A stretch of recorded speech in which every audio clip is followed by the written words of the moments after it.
So, by way of introduction, I'm Vinay. I work for Pivotal along with Andrew. I work as a platform architect, which more or less is a role where I work with customers trying to adopt our Spring ecosystem as well as our products like Cloud Foundry. Hi everyone, my name is RESHMI KRISHNA and I work in the same team as Vinay. So I'm also a platform architect and I work with different organizations to help build software and run them in the cloud. Before joining Pivotal, I was a software engineer on Wall Street working in hedge funds. And if you live in New York, I also host the Cloud Native New York meetup. So if you want to present or come over, you're most welcome. All right, so I don't have a lot of slides. I'm trying to keep this to a minimum. The star of the show is obviously Reshmi. She's going to do a demo after this. I want to set the groundwork and do like a small introduction. This is very much a 101 kind of a session of just what is like TDD when it comes to microservices-based deployments, right? So the approach of TDD, really, I mean, for folks who do not practice it or who do not know, it's about like where you try and set the expectations first, where you write the test first, and then you try and build the implementations to actually pass these expectations, right? Now, again, the test-driven development can be applied to a lot of different tests, like the way how you're seeing on screen right now, you have a testing pyramid. I would suggest go to that article. I actually stole it from Martin Fowler's article. Now, we talk about test-driven development. I mean, it's been around for a while. A lot of people have been using this for their monolithic style applications. And monolithic style applications, they usually had very less amount of, or relatively less amount of integrations. So they had like typically a database or some kind of a messaging broker. But as we like evolve more towards like a microservices-based ecosystem, we're seeing that your application itself needs to talk to multiple other microservices itself. So the integration part of the test-driven development has like transformed or evolved more to what we call like contract-based testing. So you want to like have a contract between you and this other distributed team that's actually evolving and building their applications. So what exactly is like contract-based testing, right? Now, if you look at an example right here, so I'm thinking of like I have a producer on the right. It's the product search service, and say it has an API where it gives out 5 fields like catalog ID, name, price, manufacturer, and in stock. And you have 2 consumers. One is like an internal application, marketing application, and all he's interested in is like 4 fields, which is ID, name, price, and manufacturer. And the other one is an external app, which is interested just in 3 fields, which is catalog ID, name, and price. So now if you look at this, the producer has no clue how his consumers are using the API. So all he does is like, yeah, I have this beautiful API, I've opened it up to the world, but he doesn't know how the consumers are using it. Of course, they're making the calls, they see your documentation and they're making it, but I don't get that feedback from my consumers that, hey, what parts of my API are really useful to them, what are they using, and in case if I need to change something on my producer side, will I break any of my clients? So this is a very important thing. Like a lot of people, when you're trying to build microservices-based deployments, these things are tested usually in a higher environment, like your end-to-end test environment or integration test environment. And then usually things start to like fall apart. So if there was a way where you could get all this feedback way early in the cycle so that when you try and implement changes on your producer side, you actually know how my consumers are using it, that would actually be very helpful. So the way what consumer-driven contracts tries to do is, now think of your API as like a contract that's out there from the producer saying that this is my API and this is how you can access me. Now, you want to set the expectation from the consumer side as well that, hey, I'm going to use your API. I'm the internal marketing app. I'm going to use your API, and I'm going to be interested only in these 4 fields. That's how I'm using your API today. So now the producer knows that the marketing app is interested in these 3 or 4 fields. And the same is the case with, again, the other app. So this expectation setting is what we call as a consumer contract, saying that me as a consumer, I'm using your generic API, but I'm only interested in certain pieces of it. So how this helps the producer is, now the producer has a list of all the consumers who's using me, and I know what pieces I'm using. Now, all of a sudden, if you see over here, I want to remove the manufacturer field from the producer side. Now, how would I know in the previous world? I wouldn't know that, who's using it. But now I know that the internal marketing app actually is using the manufacturer field. So if I were to go to my producer side and I remove that field, we would run tests against those contracts, and we would immediately see that the internal marketing app is going to fail whenever we go into production. So this is like a good point where, hey, I can now go and talk to the internal marketing application team and say, hey, I know that you guys have set this contract up with me, that you're going to use manufacturer. Are you guys okay if we remove this? And then based on like what the internal marketing app team says, then you can go and edit the contract between, like, having communication between them.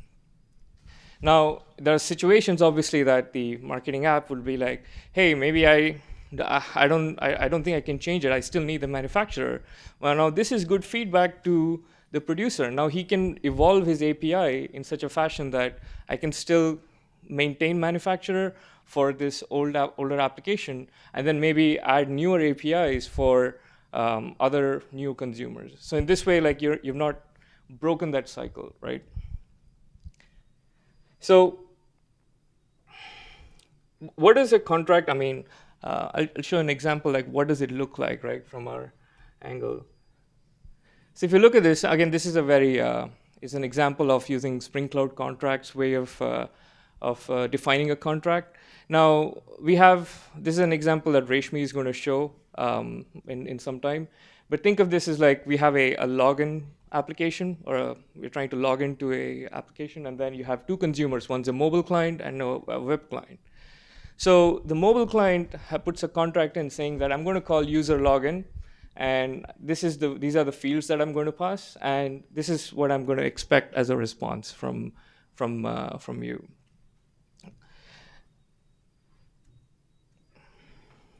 Okay. Now, if you see over here, the folders where these contracts will exist. These are not typically these are not on the client side. So the client says, these are my contracts, and the contracts exist on your producer side. So login service is the application. And if you see, the contracts are put under the folder of SRC test resources. And then you have a folder called contracts, and then per application, say you have login mobile client and web client, that's where you put your contracts in about like pass cases and failure cases within that. So now when you actually run a build of your login service, it's going to actually create the auto-generated tests, and it is going to make sure that your API actually confirms to all these contracts that the clients have put in. So this is enough from a producer standpoint to actually get feedback on while developing it, so that now I know, yeah.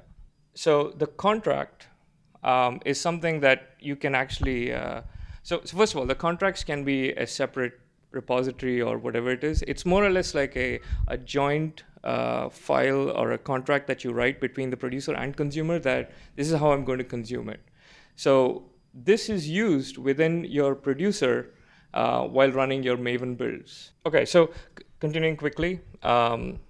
So now we have enough feedback on the producer side based on the contracts. There is still the part of like, how does the consumer get confidence that whatever contract I have put into the producer, is he actually going to follow it and actually have the right API, right? So usually the mechanism, what we follow today is like we generate stubs based on the API of your producer. Now, you need to, we need to make sure that, or rather we need a framework which will actually make sure that we get a stub for the contract that you have actually put in. So now we know for a fact that the producer is the one who's generating these stubs. So now whenever you go into production, or whenever you're developing or iterating on your code all the way up to production, you're using a stub that's been given by your producer, and not something that you generated based on whatever is in production as of today. Because, of course, they're going to keep evolving their API, and you want to make sure that you're using the same stub that they've developed in the lower environments and the one that's actually going to end up in production. Yeah, so I just explained all of these things. So these are the problems that we are trying to solve. Is basically we need a framework where consumers can set these expectations, like the contract that you just saw. We need the same framework to actually have where the producer can generate these stubs and hand it over to these clients. Now, the way how we hand it over, again, is like the producer can generate stubs and then put it into some place like Artifactory.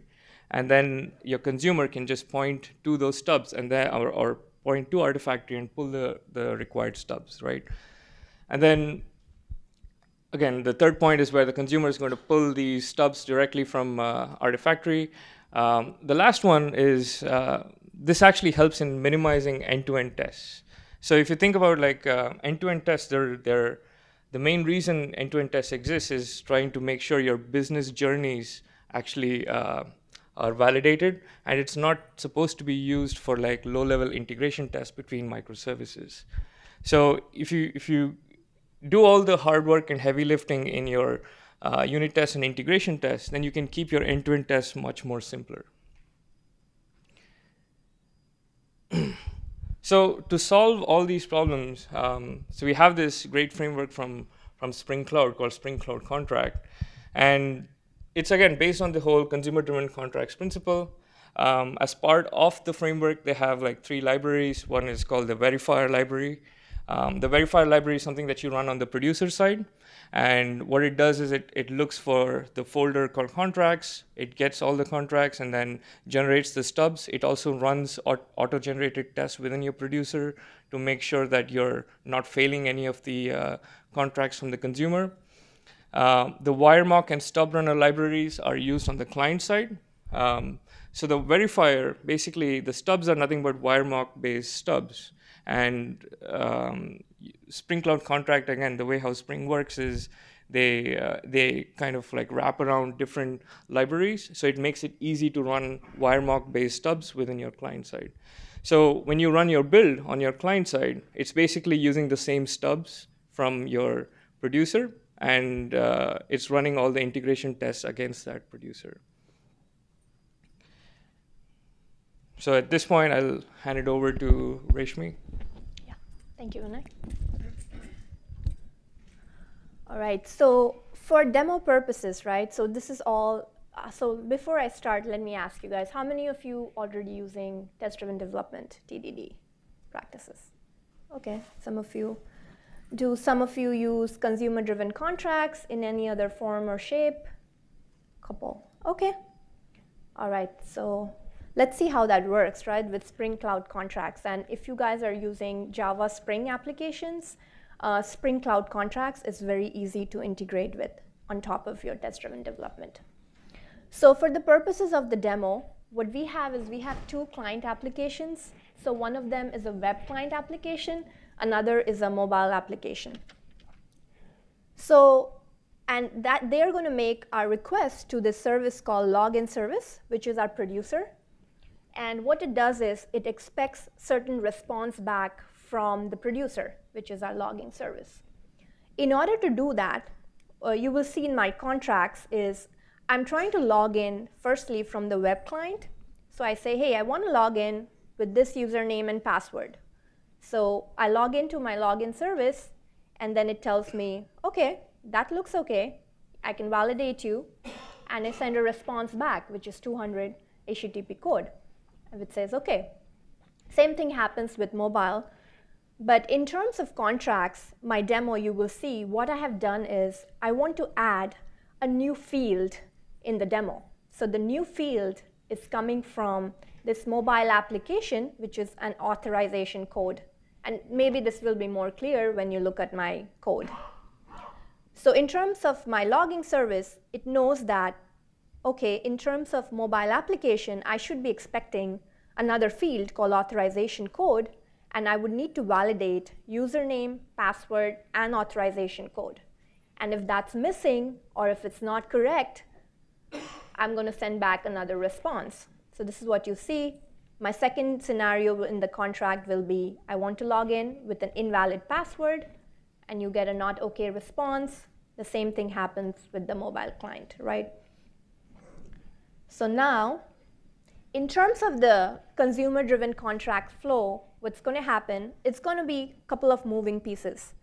So there are a couple of steps that I will be explaining along with the demo. So the first step is, I as a consumer of the application, for example, the mobile client, says, hey, I need to add this authorization code into my application. Maybe I want to integrate with Okta, Ping, or any other third-party IDP service. So in order to do that, I myself add a test first, and then I write the implementation. But after when I write the implementation, I talk to this team, which is the producer application team, and I say, hey, I want to implement this new feature. What do I need to do? So then the producer says, OK, you can take my code. Maybe you can clone it in your local repo, or use a common repo, and write exactly what you're expecting from me. So if you send me a request, write what kind of response you're expecting from me, which is written as part of the contracts. And we'll see that. And once you implement all that, you check in your code, you run your stubs. There are a couple of steps we'll be seeing in our demo. After that, you can deploy your code in terms of make it online, and your producer will now also implement the code on its side. So the first flow, something like this, and we'll go to my code after this, is the first step is, I'm a login mobile client, and I want to implement this test, actually implement a feature. The first thing I do in TDD is write a failing test, right? And then the second thing is, I write the implementation as much as is required to make my test pass. So I'm going to write my implementation. The third thing I'm going to do is, since producer is based somewhere out of my code, I'm going to either clone it locally so that I can test with it, or I can go to a common contract repo and use that. And then the second part I'm going to do is on the side of the producer, where I'm going to add the Spring Cloud Contract Verifier plugin so that it can generate stubs that then can be used by the consumers. So I know there's a lot of moving pieces, specifically if you're looking at it for the first time. I hope it'll be clearer when you see the demo. So the client is implementing the feature for the microservice? Yes. I mean, it's not implementing, but the client is writing the code it requires on its side, and it's writing a contract on the producer side. So the client's writing a mock? Yeah, a client is writing a mock. OK, now let's go to my code. Maybe it's visible. Can you guys see it in the back? Yeah? All right. So if you see here, I hope you can see the left-hand side. I'm just going to minimize it. So in terms of testing, think about it as I'm a consumer. I do not have access to my producer code, which is typically the case, right? That's specifically handled by some other team. Since I'm the consumer, I'm going to write this feature of adding the authorization code into my application. First thing I do is I write a test, as I was saying. So I write a test that says, now my user object will not only contain username and password, but it's also going to contain an auth code. And the format of the auth code, right now I'm just going to pass a number. So in order for me to pass this test, the second thing I need to do is just write an implementation. So add it to the object and all of those good stuff that I need to do. Now, till this point, it's nothing different than a test-driven development. That's what you do for TDD. In terms of implementing consumer-driven contracts, there are two additional steps that I need to do in my consumer. The first step I need to do is I need to add this stub runner library into my consumer. What this does locally is it looks for the stubs that comes from your producer, and you will see how that is generated from the producer, either in your local library. So I'm using Maven, so it's going to look for the stubs in my local M2 library, or it's going to look for the stubs in an artifactory externally, if you, can say where it is located. So it's just going to look for those stubs. And what it's going to do, coming back to my tests, I need to add these things. So what this tells my test is, hey, I'm going to be configuring myself for the stub runner stubs. So for example, now if I run my producer, I do not find these stubs, my tests are going to fail. It's going to say that I cannot find those stubs. And this is the way I can make sure that my tests are in alliance with the producer code. And I will switch to the producer code in the next step. So one thing to notice here is I'm saying I'm working offline. So working offline means I'm just going to look into my local repo, Maven repo, for the stubs. And what is my producer stub going to be named? It's going to be named as this, login service stubs. So keep in mind, so I changed a couple of names yesterday, and what I saw was the moment you change the name, it automatically doesn't pick up your stubs since it's hard-coded, right? So you need to make sure the naming conventions are all followed by the producer, and you're putting down the right name in this in your test. So that is the first consumer. Now you're done with the consumer. That's all you need to do from your consumer side.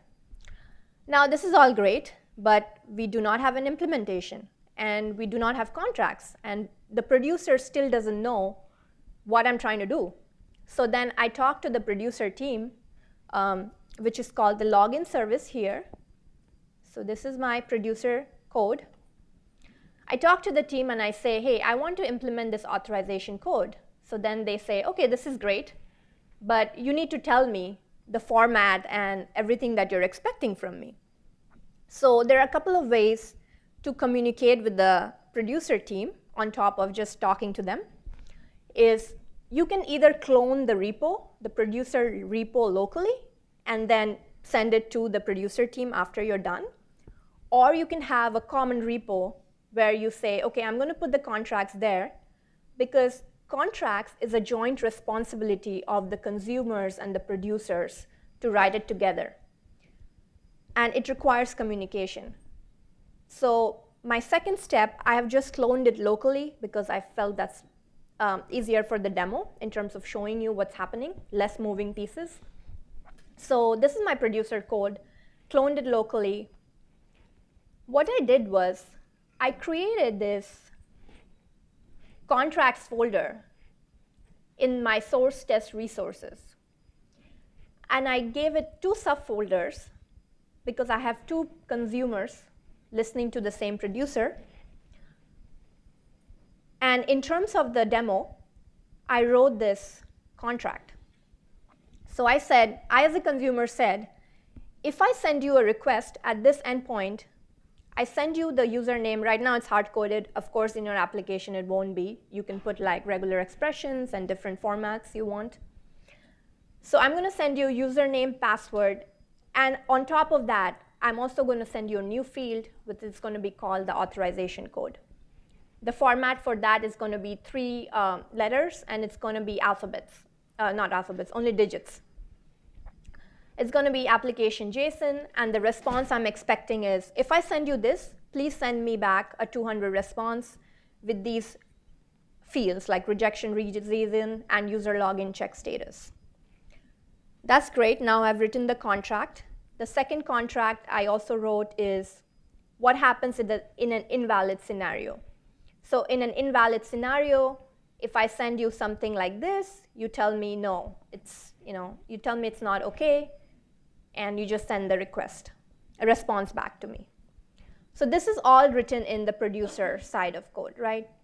The second thing I need to do, and I'm going to stop for questions after this, is in the POM XML, because I'm using Maven, I also have to include the contract verifier on the producer side. So the contract verifier on the producer side tells me that I'm going to be using the contracts, and with the help of that, I'm going to be auto-generating tests. So now, since I've written contracts on the producer side, it's very convenient for the producer to just ignore them. until I have some test on the producer side that always validates this implementation against. So it auto-generates the test. The second thing it does is it produces and installs the stubs. So as I mentioned before, the stubs were going to be used by consumer. Who generates that? The producer generates that. And the reason it generates that is because we have included this starter contract verifier in its class path. And I've also included wiremark for stubbing purposes. So once I do that, let me run this and keep our fingers crossed that it runs. So now that's all good. I have auto-generated my test. I have written my contracts on the producer side, although I have not written the implementation on the producer side. So one thing you need to do is when you run the producer, you need to skip the test, the auto-generated test, because I've not written the implementation. Here in my demo, I have the implementation. As a result, I've got this build success. If you just run this code without writing implementation, your auto-generated tests are going to fail. So for the purpose of the demo, what I wanted to show you guys is if you look where it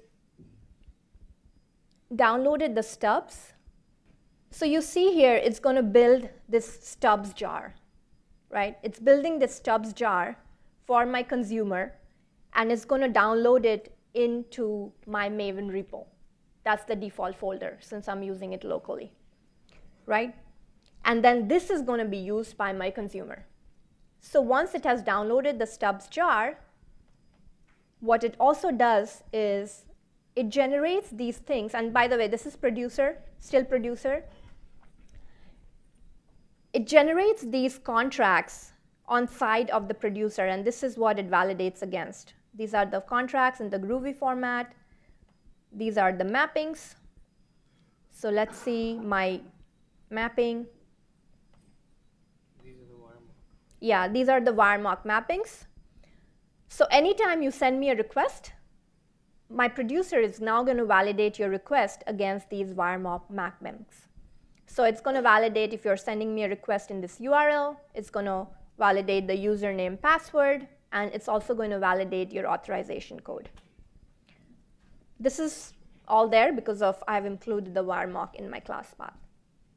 The second thing that you see in terms of your producer is you see these tests. Can you guys see in the back? Yeah? All right. So if you see on the left-hand side, you will see this directory will be created, the generated test sources, and you will see these two tests. This was all auto-generated. I did not write anything yet.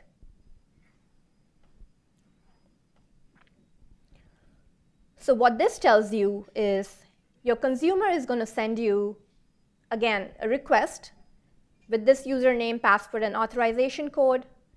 And I'm going to assert on the response that I'm going to send it back. Now, I'm going to stop at this point and ask, is there any questions? Is this clear? I still have one more step to go through, but yeah. So initially, you're going to mock the service. And then when you do the PR and when you implement, that's when you're going to test with all the real data and everything. Make it online.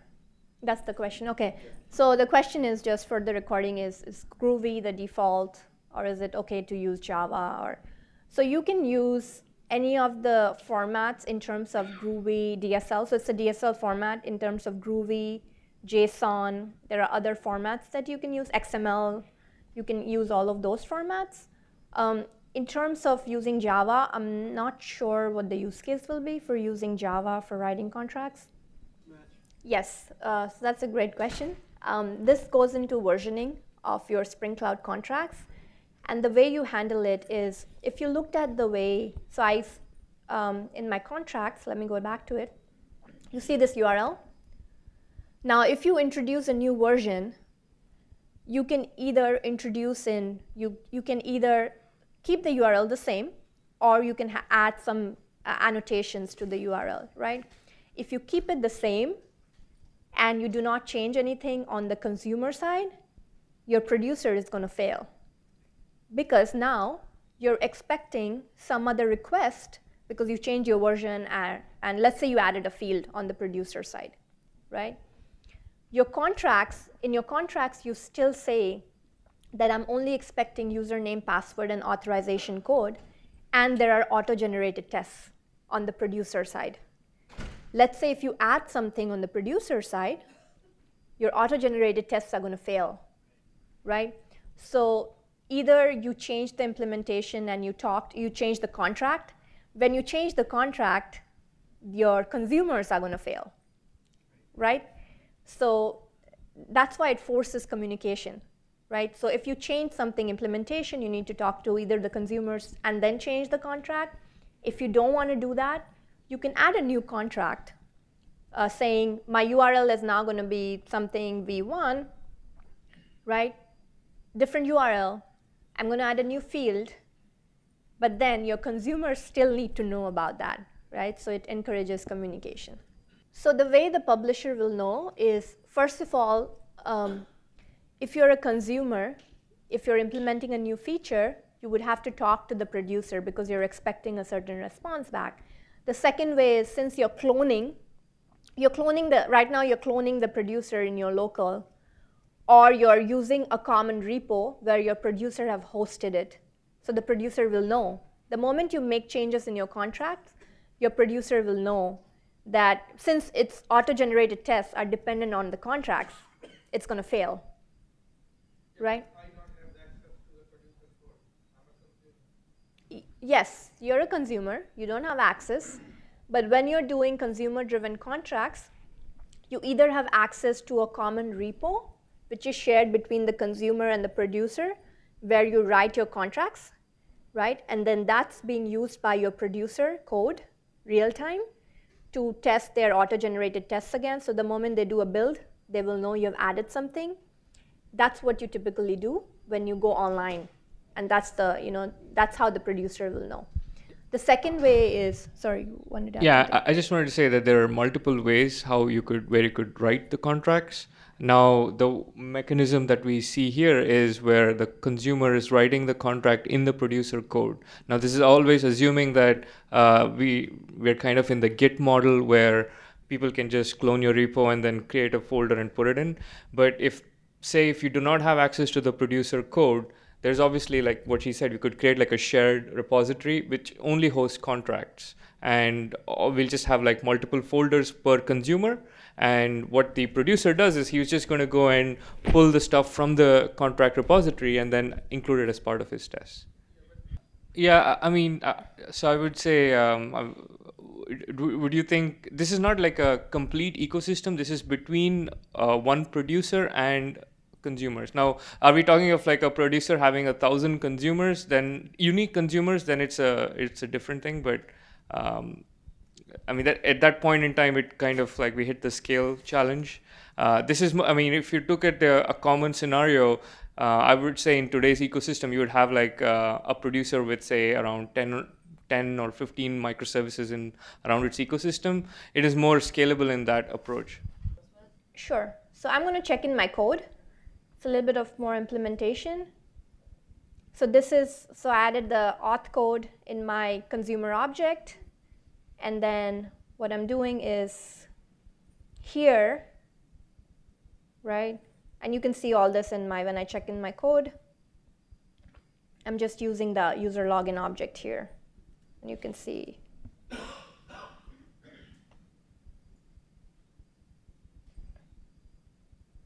Yeah, you can see it here that I'm using this new user login object, which now has an authorization code attached to it. There are a couple of things that went behind in terms of building the request, adding this field, and that's all in these classes. So setting up request, you see I've set up the auth code now. So there are a couple of things, even in the response now. Response is still what I'm expecting back. So all these classes went into, so basically I added a new field on the consumer side. So there's the control, I mean, there's the part where you actually make the REST call to the other service. That's the implementation. So when she initially did the test, So that was the test about like, this is my expectation from this user login. But obviously we didn't build the implementation to actually make that REST call. Oh, so it's not implementing the feature, it's implementing the call to the microservice that implements. Yes. Yes. Got it. We should edit the slide. I'm sorry, that's for me. No, sorry about that. Okay. Is there any more questions? I have just 4 more minutes. Yeah. So can we expose this as a Swagger or a Java doc contract to the outside world? Yes. You can have like REST docs or Java docs, and there's like whole lot of documentation around it in the website, and that's there in my last slide. The link is there. You can do that. Compile time. So first of all, the producers, they do not change any of the contracts written by the consumer. So the producer only changes their implementation and their API, right? They talk to the consumer, and then with constant communication between them, there's a shared understanding of what the contract is that the consumer does. So it's not like a producer can just go and change the contract of what's there. So one thing is, since you do the auto-generated tests, when you run your producer, whenever you're doing development, you're running the tests. So whenever you run the tests, you're going to see a failure. So in terms of the mock data, right, that's shared between the producer and the consumer. So the mock data, like the stubs, is what we are talking about. The stubs are produced by the producer and at the end of the day consumed by the consumer, right? Now, if you're generating stubs in your development environment, which you're probably pushing it to Artifactory or some other location, when it's consumed by the consumer, they're going to tell you that, hey, my tests are failing. What are you doing with your application, right? So that's the way you will know. It's communication at the end of the day. So I think we should take this outside. Okay, but sure. We should complete it. All right, so just the last segment of the demo was to show you how my consumer, basically it uses these stubs that was then generated by the producer. So I was in line. So if you see this line, I ran my consumer, and this is where it's picking up the stubs from. Now, if you didn't run your producer, or your producer produced stubs based on the contracts which was different, your tests are going to fail in your consumer. And this is how we close the loop. Now, just the last step is, this is all good. Now you take over the PR, you push all this code up, and the producer now implements the feature. And feature meaning feature corresponding to the endpoint. And that's all, right? And the second step is, just the last step is, you switch off this offline mode, you go online, and it should work. Because otherwise, you haven't forced the contracts between the consumer and the producer. So that's about it for our presentation. And we'll be taking questions. I know we are running out of time. We'll be taking questions right after this, again, outside. So if you have any questions, feel free to come talk to Vinay and me. Okay, you can also do it. Sure. All right, thank you, everyone.